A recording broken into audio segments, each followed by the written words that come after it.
మీ అసమర్థత కాదా?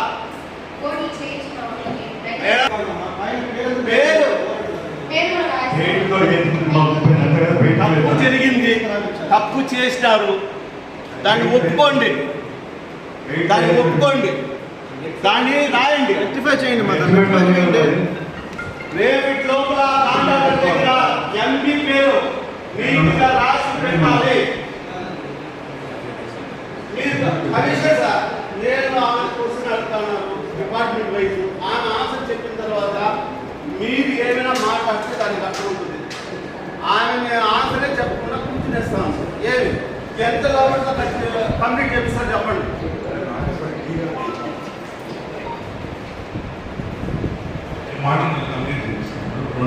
మూడు బస్సు బోర్డు ఫిక్సింగ్ కూడా ఇది 6వ గంటది మొత్తం 8 వరకు మొత్తం కంప్లీట్ చేసి దయచేసి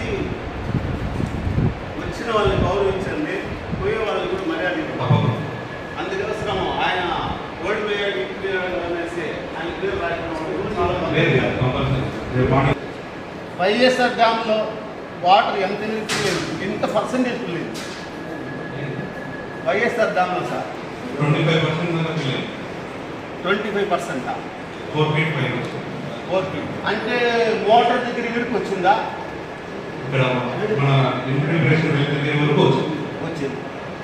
ఇప్పుడు ఈ వర్షాలు పెడితే ఒక 25% నింపే ఛాన్సెస్ ఉంది. అంటే పంపింగ్ చేయొచ్చు. ఒకవేళ రేపు వర్షాలు పడి వైఎస్ఆర్ డ్యాము నిండిపోయింది అనుకున్నాం, మీరు పంపింగ్ చేస్తే నేరుగా సంపులో నీళ్ళు వచ్చి పడతాయా? లీకులు మనం ఆన్ చేస్తాము, లీకులు ఆడదు, దాన్ని రెడీ చేసుకుని వస్తాం, అది వేరే విషయం. మెయింటెనెన్స్ ఉంది అక్కడ. ప్రాబ్లం 3 మోటార్లు ఉన్నాయి, 3 మోటార్లు 2 వర్కింగ్ ఉన్నాయి. ప్యానల్ కూడా ఒకటి ప్రాబ్లం ఉంది, ఇంకోటి వచ్చేసి మధ్యలో లైన్ ప్రాబ్లం ఉంది. నెక్స్ట్ ఇక్కడ సంపద ఇక్కడ కూడా డబ్ల్యూడీ ఫిల్టర్ బెడ్స్, నెక్స్ట్ ఇప్పుడు సిఆర్ పెట్టారు కదా, 15 ఫైనాన్స్ లో పెట్టారు, దాన్ని మార్చుకుంటాం, అది వేరే పెద్ద విషయం. నేను ఎందుకు చెప్తానంటే వర్షాలు పడింది, వైఎస్ఆర్ డ్యామ్లో నీళ్ళు ఎంత వచ్చిందో లేదో కూడా మీరు పోయి ఇన్స్పెక్షన్ చేయలేదు. పోయినారా? సంతోషం. పోయింటే వాటర్ నిలిచింది కదా, అట్ ఏ టైము పైప్ లైన్లో చెకప్ చేసుకొని పోవాల. పైప్ లైన్ ఎవరికి తెలిసి ఉంటుంది? మీరు కొత్తగా వచ్చినారు, ఎవరో సూపర్వైజరో లేకపోతే అక్కడ ఉండే వర్క్ చేసే వాళ్ళు ఎవరిని అడిగితే పైప్ లైన్ చూపించుకొని పోయి ఉంటారు. ఎందుకు నేను ఈ క్వశ్చన్ రేస్ చేశానంటే, రేపు వైఎస్ఆర్ డ్యామ్ నిండిన తర్వాత మీరు పంపు చేస్తే ఒక వారమైనా కూడా నీళ్ళు వచ్చి పడే ఛాన్సెస్ లేదు. కారణం ఏం తెలుసా? ఇండియన్ పెట్రోల్ బంక్ ముందర ఒక అతను జేసీపీతో మన పైప్ లైన్ టోటల్గా 12 అడుగులు డ్యామేజ్ జరిగింది. డ్యామేజ్ చేసేసింది కాకుండా మన రోడ్డు పొరంబోకులో ఎంఆర్ఓ సార్ గారు, మీకు కూడా సార్, అక్కడ అప్పుడు మనం పైప్ లైన్ వేసింది అది రోడ్డు పొరంబోకు అనేసి అప్పుడు ఆ కాలంలో మనం మార్క్ చేసిన తర్వాతనే పైప్ లైన్ వేసుకొని వచ్చినాం. ఆ పైప్ లైన్ ఈరోజు అక్కడుండే వ్యక్తి టోటల్ 12 feet డ్యామేజ్ చేసి పైప్ లైన్ పక్కలో పారేసి ఆ ప్లేస్లో బాత్రూమ్ కట్టుకున్నాడు సార్. రేపు మీరు అక్కడ నీళ్లు నిండితే ఈ పైప్ని ఎక్కడి నుంచి తీసుకొస్తారో? రోడ్ 2 అడుగులు ఉంది, అక్కడ 2 అడుగులే ఉంది. ఆ బాత్రూమ్కి తార్ రోడ్డుకి మళ్ళీ గ్యాప్ 2 అడుగులు ఉంది. 2 అడుగుల్లో ఈ పైప్లను తీసుకురాగలుగుతారా? దయచేసి ఫీల్డ్లో పోండి సార్, ఫీల్డ్లో పోండి, ఏం జరుగుతూ ఉందో చూడండి. ఇప్పుడు నేను ఈ క్వశ్చన్ ఎందుకు చేశానంటే, వాటర్ రేపు నిండిన తర్వాత ఆ రోజు పోయి వాని బాత్రూమ్ కొట్టి వాడు రోడ్లో వచ్చి నిల్చుకొని ధర్నాలు చేసేదానికంటే కూడా ఎంఆర్ఓ సార్ కూడా చెప్పాను. ఇప్పుడు ఎంఆర్ఓ సార్ కూడా పిలుచుకోపోండి. రోడ్డు మార్క్ ఆల్రెడీ చేసాము. రోడ్డు మార్క్ చేసిన తర్వాతనే పైప్ లైన్ వేసాము. ఇప్పుడు ఆ రైతు ఆ లబ్ధిదారుడు దాన్ని నీట్గా పగలగొట్టిన 12 feet వరకు పైప్ నెత్తి బయట బారేసేసి బాత్రూమ్ కట్టుకున్నాడు. దయచేసి ఫీల్డ్లో చూడండి, చూసి దాన్ని కూడా కంప్లీట్ చేయండి. Thank you madam. Town planning sir, MRO sir గారు కూడా సార్, నేను కంటావూరు సదేశం గుడి పక్కన కాంపౌండ్ వాల్ కాంపౌండ్ వాళ్ళు కట్టారు అది బ్రిటిష్ కాలం ఇప్పుడు కూడా కాదు రోడ్డు, అది బ్రిటిష్ కాలం నాటి రోడ్డు. ఏం చేశారు, ఏం యాక్షన్ తీసుకుని నోటీస్ ఇచ్చి వదిలేశారు దానికి?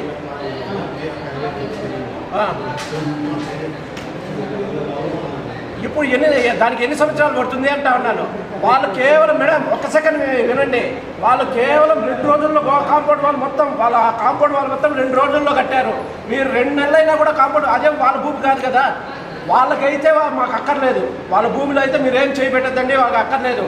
గవర్నమెంట్ భూమి 2 రోజుల్లో వాళ్ళు కట్టారు. నేను చెప్పాను, ఇంతవరకు యాక్షన్ తీసుకోలేదంటే ఏం చెప్పాలి? నోటీస్ ఇచ్చి వదిలేస్తే చేస్తాము చూస్తాము అంటే అంతేనా అది?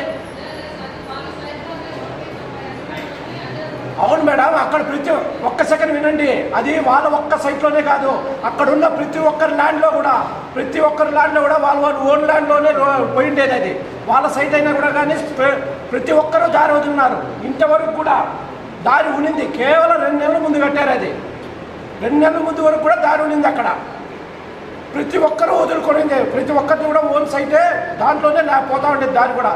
మీరు నోటీస్ ఇచ్చేసాము చూసుకుంటామంటే ఎట్లది?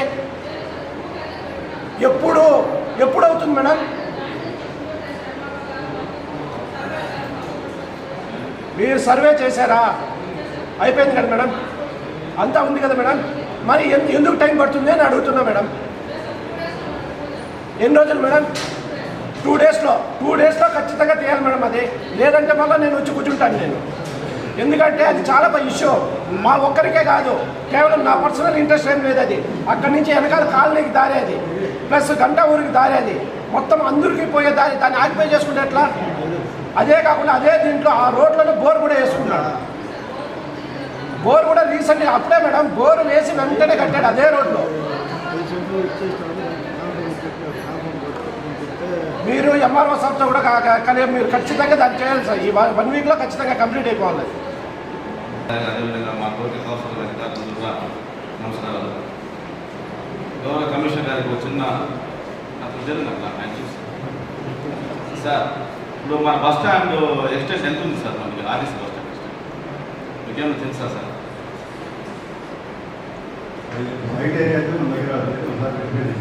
తెలుసుకోండి, ఎందుకంటే ఇప్పుడు ప్రజా అవసరాలు చూసినప్పుడు మన పెద్దోళ్ళు అంటే సర్పంచులుగా ఉండేవాళ్ళు ఆర్టీసీ బస్ స్టాండ్ సార్ ఇచ్చింది. అది చుట్టూ రూములు కట్టేస్తే ఒక బస్సు పోతే ఇంకో బస్సు రాలేదు సార్.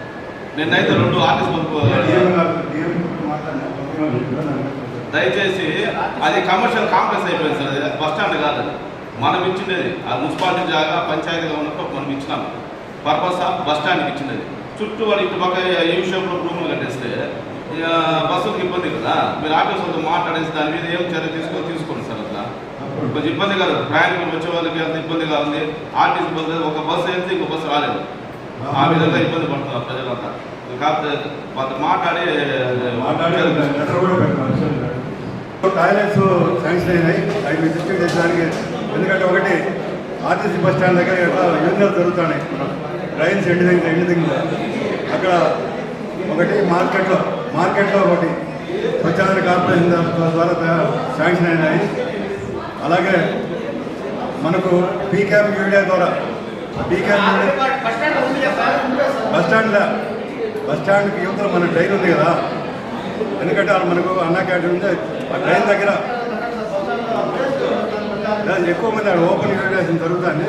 దానికి మన ప్రభుత్వం పంపించడం వచ్చింది శాంక్షన్. ఒకటి మార్కెట్లో కూరగాయల మార్కెట్లో కూడా ఒక శాంక్షన్ అయింది. అలాగే మనకు పీకేఎం యూఏ ద్వారా ఒక 9 లక్షలు స్ట్రీట్ లైట్ బోర్డు మెటీరియల్, అలాగే 35 లక్షలకు డ్రింకింగ్ వాటర్ సంబంధించినటువంటి మోటార్లు 5 శాంక్షన్ అయినాయి. వాటిని కూడా ఈరోజు జస్ట్ టెండర్ ఫైనల్ నుంచి వాళ్ళే పిలిచిన టెండర్లో జేసీ అన్నమయ్య జిల్లా ద్వారా. కాబట్టి అవి కూడా మనకు శాంక్షన్ అయిన మీ దృష్టికి